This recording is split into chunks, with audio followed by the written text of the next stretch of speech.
आज हमने महालक्ष्मी के सतपुरे बनाए हैं। तो ये देखिए कितनी क्रिस्पी है।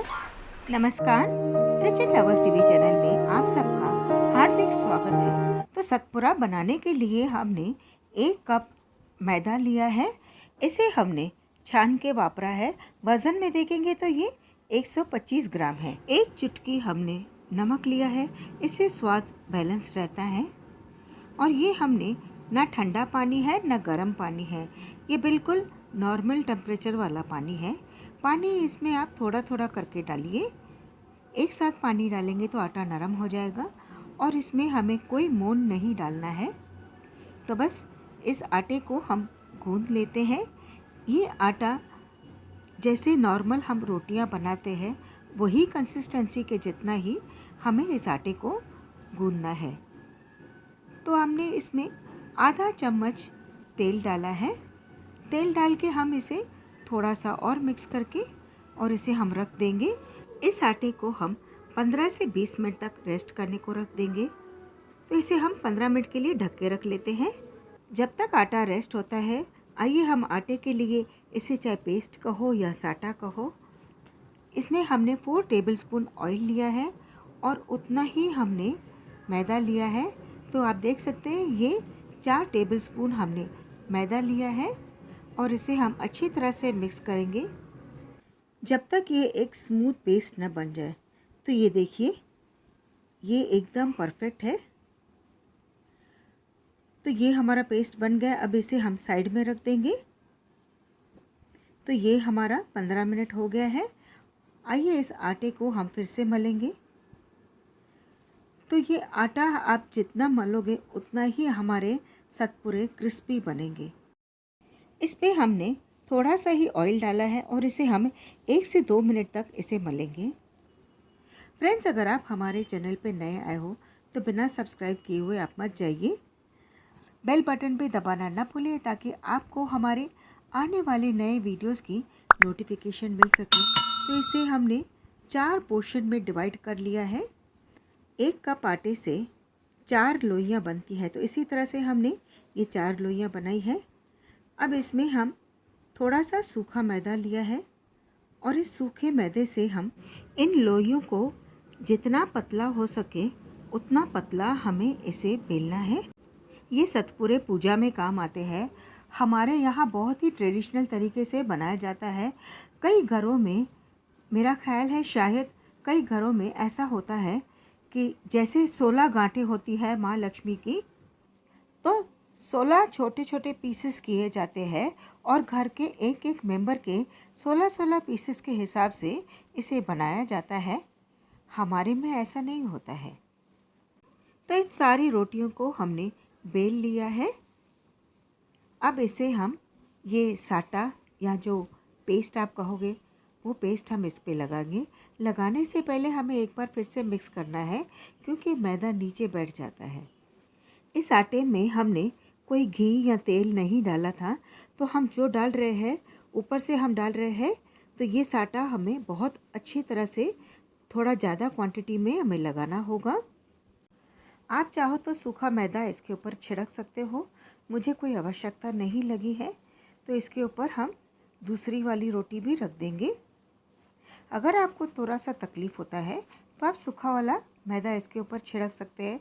तो उसी तरह से हम ये दूसरी लेयर भी लगा देंगे और ये साटा हमने इस तरह से लगा दिया है और ये उसी तरह से तीसरा वाला भी लगा देंगे। ये 2 तरह के साटे बनते हैं, एक मिनी साटे बनते हैं और एक मीडियम वाले बनते हैं। आपको जो पसंद है आप उस तरह के बना दीजिए। तो ये हमने सारी रोटियों के ऊपर साटा लगा दिया है। अब इसकी हम कटिंग करते हैं। तो ये हमने 1 इंच की पट्टी काट रहे हैं। अगर आप छोटे वाले साटे चाहते हो तो आप इसे आधे इंच की या आप अपने हिसाब से, जिस तरह से आपको पट्टियाँ काटना है अपने हिसाब से आप इसे काट सकते हैं। तो इस तरह से हमने सारी पट्टियों को काट दिया है। तो सबसे पहले आप देखिए ये एक पट्टी हम ले रहे हैं और इसे हम इस तरह से रोल कर रहे हैं।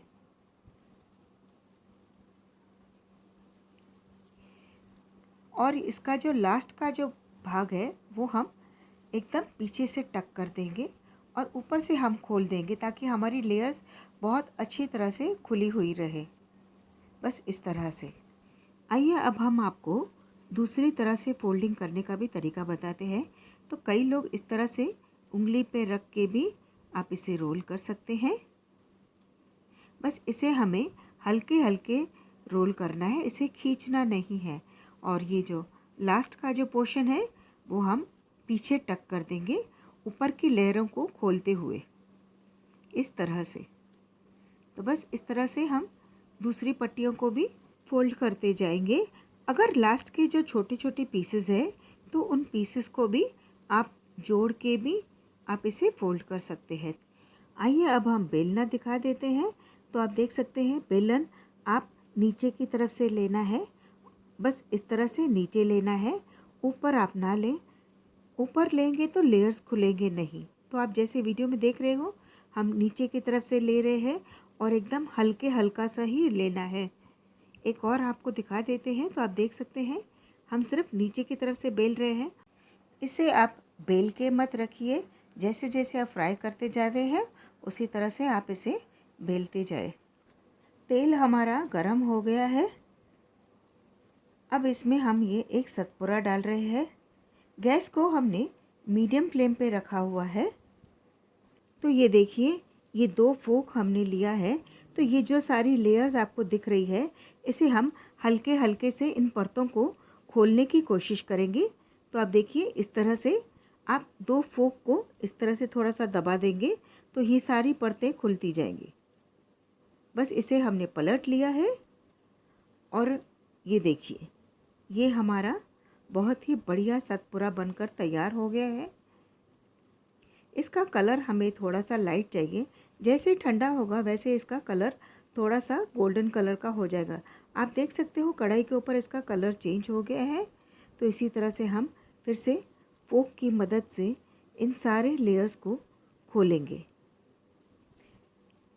बस इस तरह से हमें थोड़ा सा दोनों के बीच में हमें पुश करना है और ये पूरी लेयर्स खुलती जाएंगी।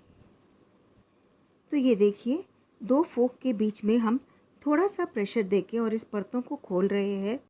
इन सारे सतपुरों को हम एक स्ट्रेनर पर रखेंगे ताकि ये जो एक्सेस ऑयल है वो सारा ऑयल निकल जाए। तो ये देखिए ये सारे सतपुरे हमारे फ्राई हो गए हैं। इस सतपुरे के कई नाम होते हैं। इसे कहते हैं क्रिस्पी लच्छेदार पपड़ी। ये बहुत ही टेस्टी बनती है और ये बनाना भी बहुत ही आसान है और इसे कई दिनों तक हम इसे स्टोर भी कर सकते हैं। तो ये देखिए ये मैंने कोलेंडर में डाला है और इसका एक्सेस ऑयल हमने निकाल दिया है। ये ठंडा भी हो गया है। अब इसे हम प्लेट में ट्रांसफ़र कर रहे हैं। तो बस इस तरह से हमने ये प्लेट में ट्रांसफ़र कर दिया है। तो आप देख सकते हैं इसके लच्छे कितने बढ़िया आए हैं।